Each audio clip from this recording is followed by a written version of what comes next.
Assalamualaikum warahmatullahi wabarakatuh. Perkenalkan, nama saya Mei Samiasi dengan NIM 18622010043 dari kelas 6 SIP 3. Nah, pada kesempatan kali ini saya akan menjelaskan tentang estimasi model regresi pada data panel. Nah, di mana di dalamnya itu akan mengulas atau akan menjelaskan kembali tentang metode-metode penelitian akuntansi, di mana di dalamnya sudah termasuk aplikasi eViews dan cara pengolahan datanya. Nah, semoga materi yang saya sampaikan bisa dipahami dengan mudah oleh kalian semua.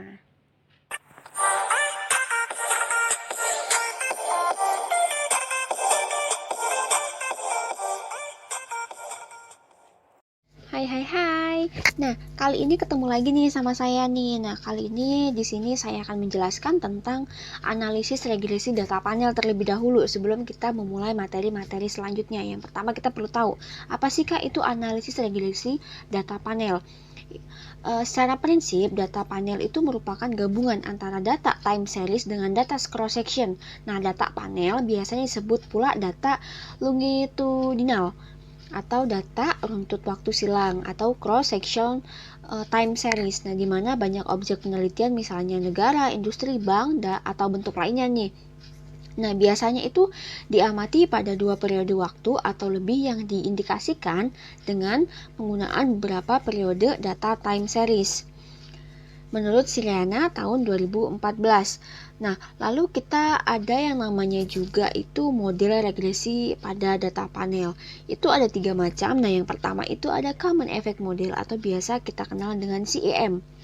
Nah, itu merupakan model yang paling sederhana dibandingkan dengan model-model yang lain, dengan model-model FEN maupun REM. Nah, asumsi yang pertama yang dikenalkan dalam regresi data panel dengan model Common Effect adalah asumsi yang menganggap bahwa intercept dan slope selalu tetap baik antar waktu maupun antar individu. Nah, setiap individu yang diregresi untuk mengetahui hubungan antara variabel dependen dengan variabel independen akan memberikan intercept maupun slope yang sama besarnya. Nah, begitu pula dengan waktu. Nah, nilai intercept dan slope dalam waktu persamaan regresi itu dalam data panel model Common Effect menggambarkan hubungan antara variabel dependen dengan variabel independen adalah sama untuk setiap waktu. Nah, dikarenakan dasar yang digunakan dalam regresi data panel itu menggunakan atau sangat mengabaikan pengaruh individu dan waktu pada model yang dibentuknya menurut Siliana tahun 2014. Nah, lalu yang kedua ada yang namanya Fixed Effect Model atau biasa kita kenal dengan singkatan FEM. Nah, di mana dia itu merupakan model regresi data panel yang dapat menunjukkan adanya perbedaan konstanta antar objek dalam koefisien regresi yang sama. Nah, fixed effect ini menggambarkan suatu objek observasi memiliki konstanta yang bernilai tetap untuk beberapa periode waktu. Nah, demikian pula dengan koefisien regresi ini memiliki nilai yang tetap untuk beberapa periode waktu, atau biasa kita kenal dengan sebutan time invariant menurut Siliana tahun 2014. Nah, ada dua asumsi ini yang biasa kita gunakan. Yang pertama, ada asumsi slope konstan tetapi intercept bervariasi antar individu. Nah, asumsi ini menjelaskan bahwa estimasi data panel menghasilkan persamaan yang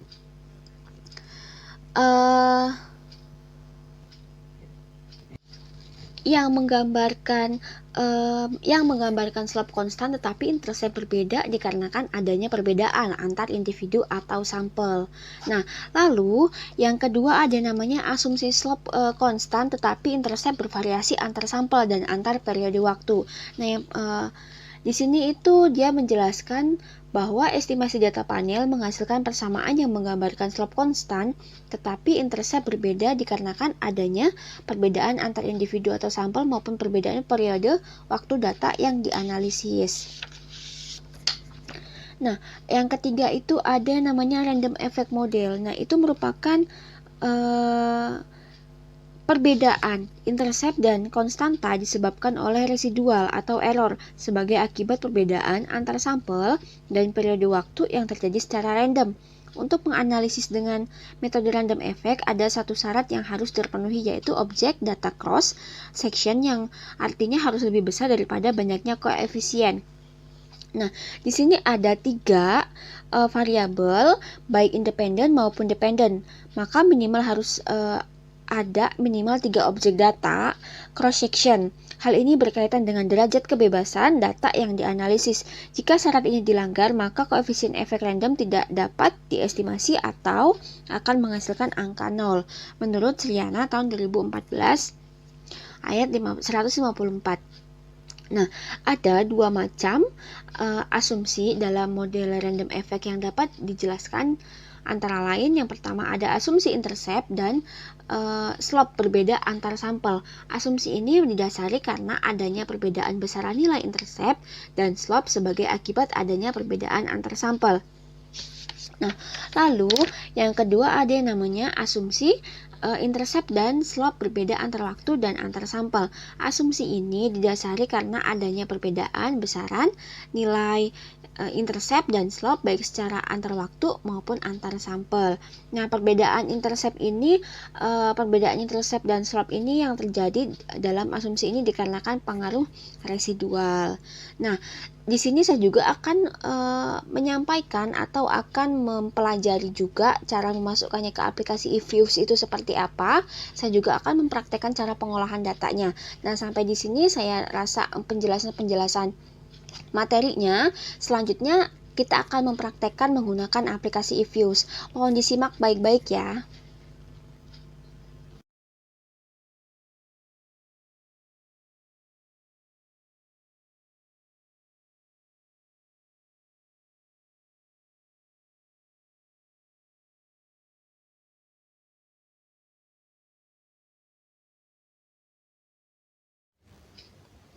Nah, setelah kita masuk ke program eView, kita klik yang pertama, yaitu create a new eViews student.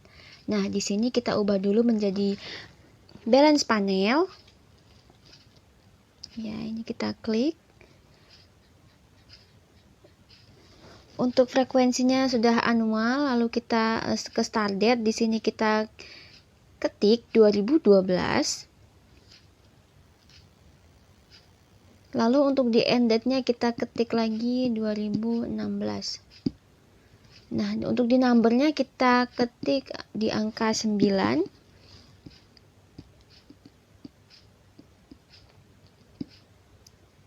Lalu di work file-nya kita tulis data panel atau kita ketik data panel. Lalu kita klik OK. Nah, setelah kita OK, tampilannya akan menjadi seperti ini. Ini sudah masuk ke eViews-nya. Lalu kita ke Excel. Di sini saya sudah menyiapkan tabulasi data yang terdiri dari size, row, dart, NPF, sukuk, dan ISR. Data ini saya dapatkan dari sumber buku Bapak Ari Eksandi. Lalu kita ke eViews-nya kembali. Nah, di sini kita masukkan objek-objeknya. Yang pertama kita klik yang objek, new object, lalu kita masukkan satu persatu. Ada di sini series kita klik atau kita ketik di sini size. Klik OK, lakukan langkah yang sama sampai dengan ISR atau sampai tabulasi data itu sudah masuk semua. Lakukan langkah-langkah yang sama. Lalu kita di sini ketik lagi dar, OK. Objek, new object, kita ketik lagi di sini ada row, OK. Objek kembali, new object. Ada NPF, objek, new object.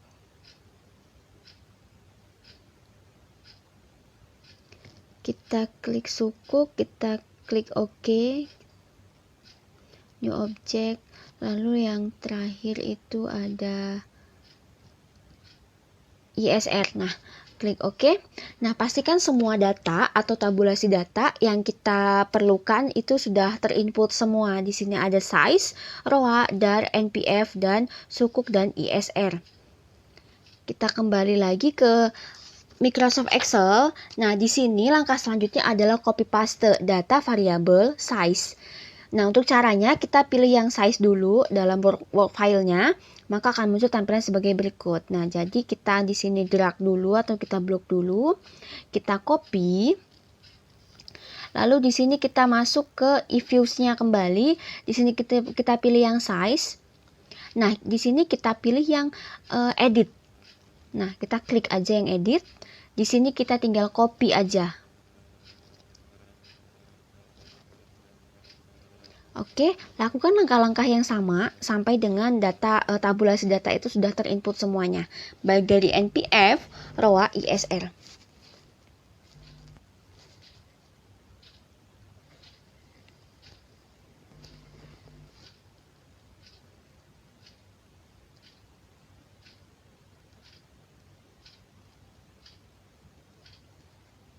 Nah, baik, sudah.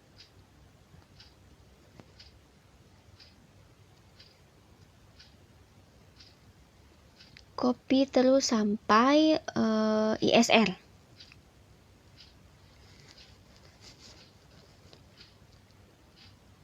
Edit, copy,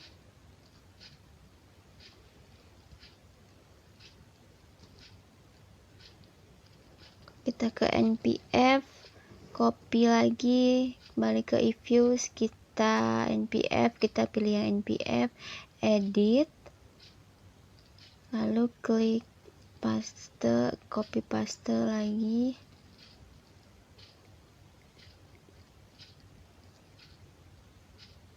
ke sukuk, copy,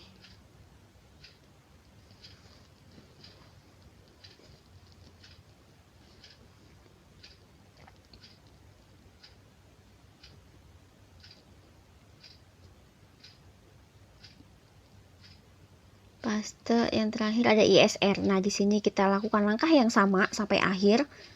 Kita drag kembali, lalu kita kebuka aplikasi e-views-nya. Setelah terbuka, kita pilih yang ISR.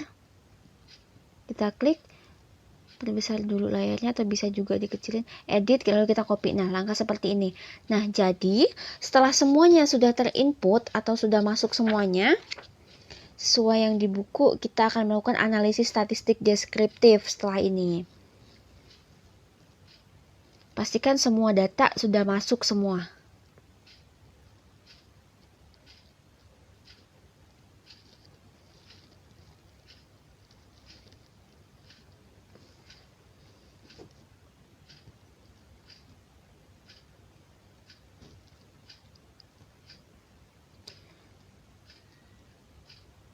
Nah, setelah semua data kita pastikan masuk, kita pilih yang quick. Nah, di sini quick kita pilih yang grup statistik, lalu ada juga deskriptif statistik. Kita pilih yang common sample. Nah, di sini tampilan dialognya seperti ini. Di sini adalah list of series group and or series expression. Nah, di sini kita ketik kembali data-data yang sudah kita masukkan tadi, dimulai dari ISR, size, ROA,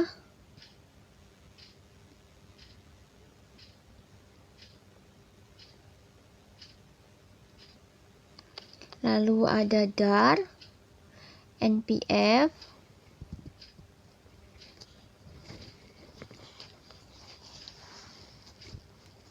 sukuk. Nah, tampilan dialognya akan menghasilkan seperti ini untuk outputnya. Nah, kita berbesar saja. Nah, untuk outputnya seperti itu.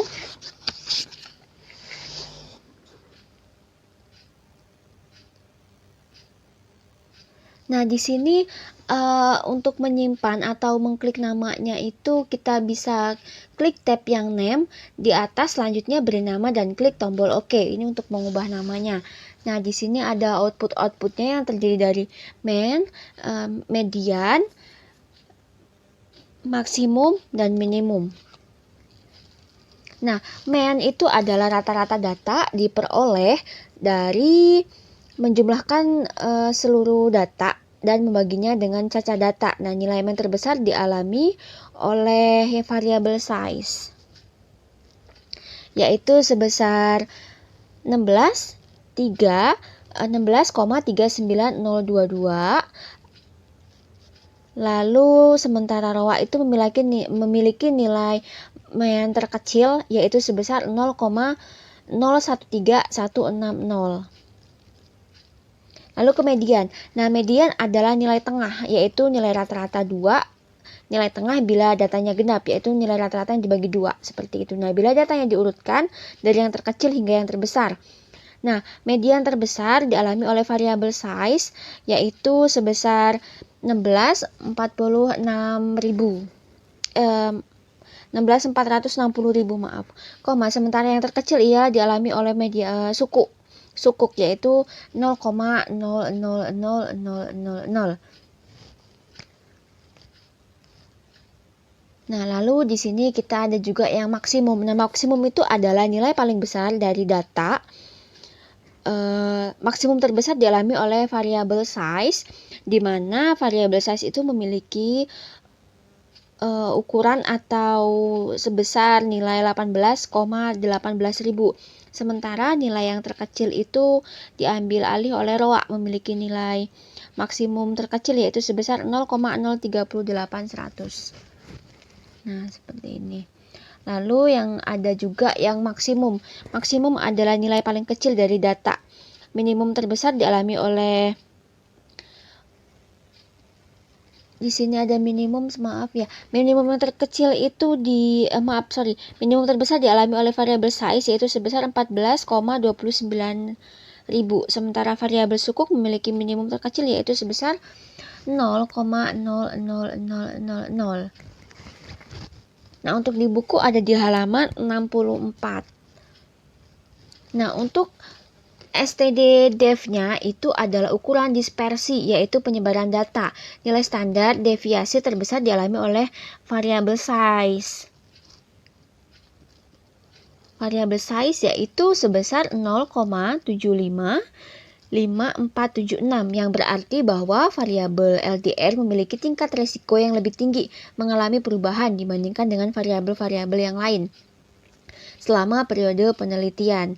Nah, sementara variabel ROA mempunyai tingkat resiko yang paling rendah, yaitu di sini ada 0,010404. Bisa dilihat di layar yang saya tampilkan.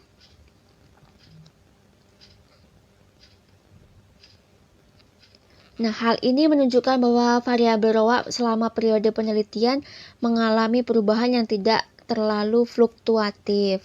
Lalu ada juga skewness, adalah ukuran asimetri distribusi data sekitar mean. Nah, skewness dari suatu data distribusi simetris atau distribusi ini ialah adalah 0 ya. Positif skewness menunjukkan bahwa distribusi datanya memiliki ekor panjang di sisi kanan, dan negatif skewness memiliki ekor panjang di sisi kiri. Nah, untuk variabel, nah bisa dilihat, nah ada dar sukuk memiliki nilai di atas 0. Dari kita mulai dari yang dar,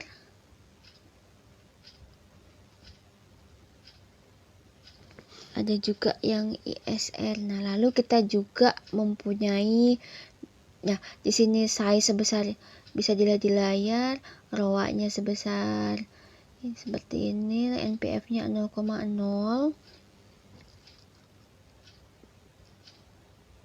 Benar.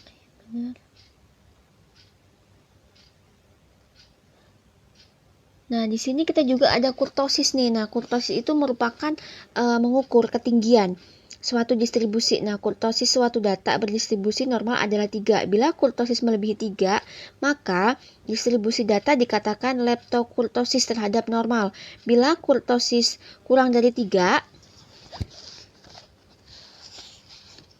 data datar atau platikutik dibandingkan dengan data berdistribusi normal. Untuk variabel dar dan sukuk memiliki nilai kurtosis lebih dari 3 yang berarti bahwa ketinggian distribusi data tidak normal, sementara variabel ISR, size, ROA, dan NPF memiliki nilai kurtosis kurang dari 3 yang berarti bahwa ketinggian distribusi data bersifat normal. Bisa dilihat untuk di layarnya di sini untuk nominalnya sudah tertera. Untuk masing-masing variabel yaitu ISR, size, ROA, NPF.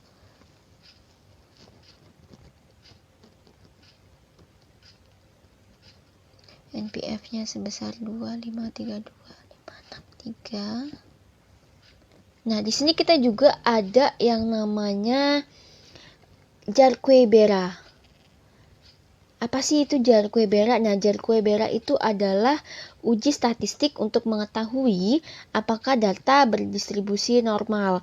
Nah, uji ini mengukur perbedaan skewness dan kurtosis data dan dibandingkan dengan apabila datanya bersifat normal dengan H0 pada data berdistribusi normal. Nah, uji Jarque-Bera ini didistribusi dengan X pangkat 2 dengan derajat bebas atau degree of freedom sebesar 2. Nah, di sini kita juga ada probability. Nah, itu menunjukkan kemungkinan nilai Jarque-Bera melebihi dalam nilai absolut nilai terobservasi di bawah hipotesis 0. Nilai probabilitas yang kecil cenderung mengarahkan pada penolakan hipotesis 0, distribusi normal. Nah, nilai probabilitasnya yaitu sebesar, bisa dilihat di layar, yaitu ISR-nya sebesar 0,479723, size-nya sebesar 0,405041 dan NPF-nya sebesar 0,747517, lebih besar dari alfa sama dengan 5%. Kita tidak dapat menolak H0 bahwa data berdistribusi normal. Nah, di sini saya sudah masukkan nominal-nominalnya.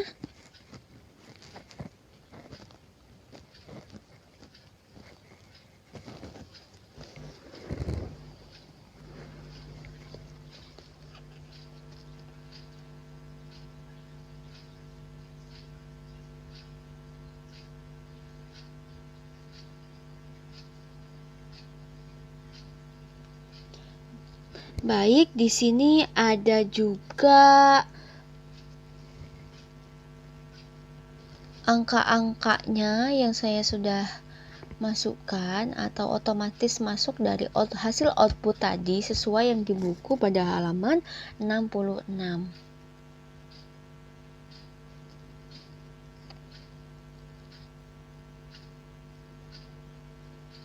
Nah, setelah selesai kita pilih lagi, ada klik quick, kita pilih yang estimate equation, ketik persamaan yang akan diestimasi. Nah, di sini kita pilih yang specification. Kita tulis di sini atau kita ketik di sini ada ISR, C size, ROA, DAR, NPF dan sukuk. Kita ketik lagi.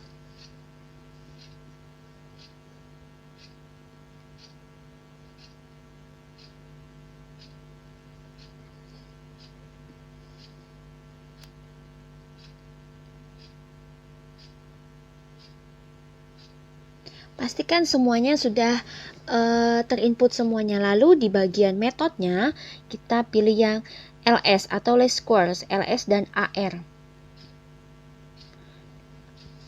Nah, untuk panel optionnya kita pilih yang cross section, kondisi non, lalu OK. Nah, setelah kita selesai akan mengeluarkan akan dihasilkan itu dalam bentuk common effect model seperti di bawah ini. Nah, berikut adalah tabelnya, tabel CEM-nya. Beri nama dengan cara klik name lalu OK.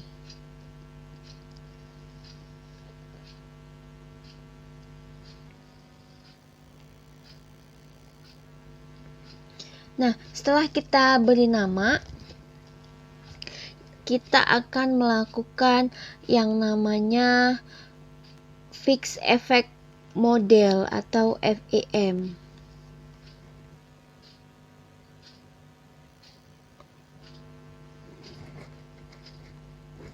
Kita kasih nama EQ01.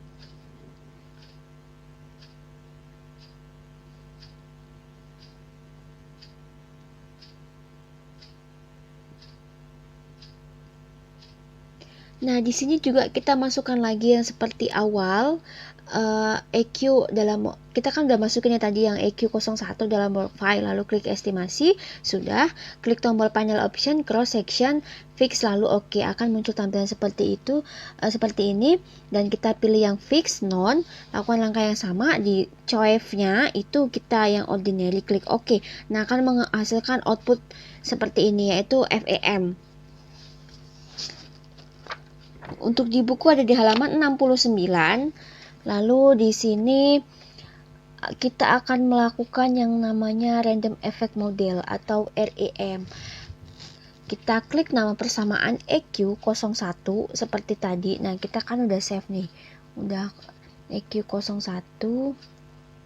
Sebentar. Nah, lalu panel option sama, langkah-langkahnya itu sama seperti yang tadi. Cross section, kita ini yang pilih yang random. Kita kan sama nih, udah dimasukin kita yang kita ketik tadi. Panel option. Nah, di sini kita pilih nih yang cross section dan pilih yang random. Klik OK dan akan menghasilkan output seperti ini. Ini adalah REM atau Random Effect Model. Terima kasih sudah menonton, nantikan video selanjutnya. Terima kasih, semoga bermanfaat untuk kita semua.